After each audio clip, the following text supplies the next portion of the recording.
Picture the world's most complex orchestra. Hundreds of instruments, pumps, valves, turbines, reactors must play in perfect harmony or the music stops and the lights go out.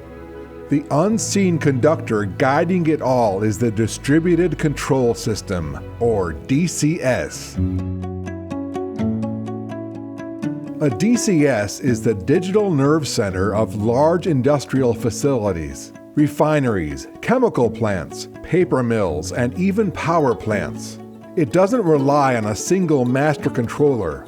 Instead, it spreads intelligence across dozens or thousands of microprocessor-based controllers located right where the action happens.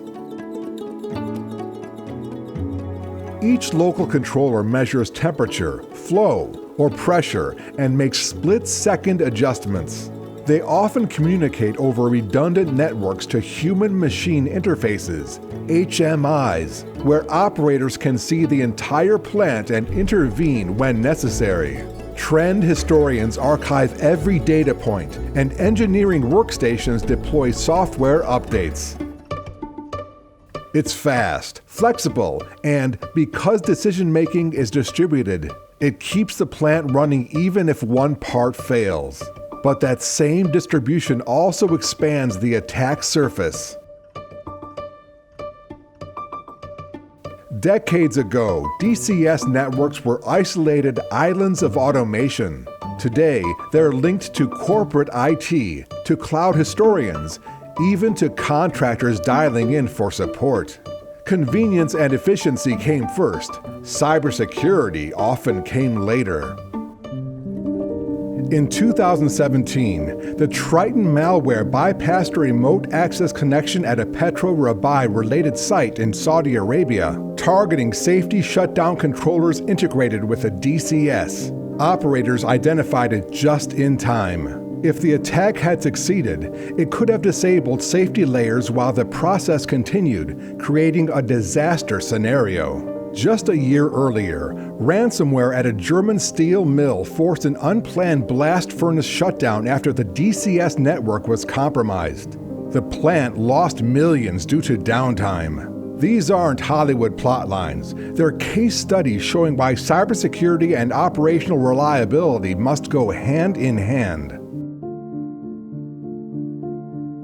Attackers rarely target the field instruments directly. They go after the weak points. Engineering workstations often run outdated OS versions. Malware here can push poisoned logic to every controller.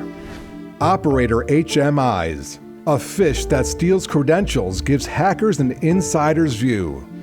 Historian servers. Trusted bridges between OT and IT. Compromise here can pivot into either realm. Remote access gateways.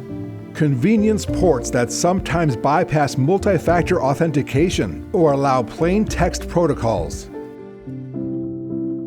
Securing a DCS begins with fundamentals: strict network segmentation, least privilege accounts, authenticated firmware updates, and continuous monitoring tailored for industrial protocols like Modbus, Profibus, or OPC UA.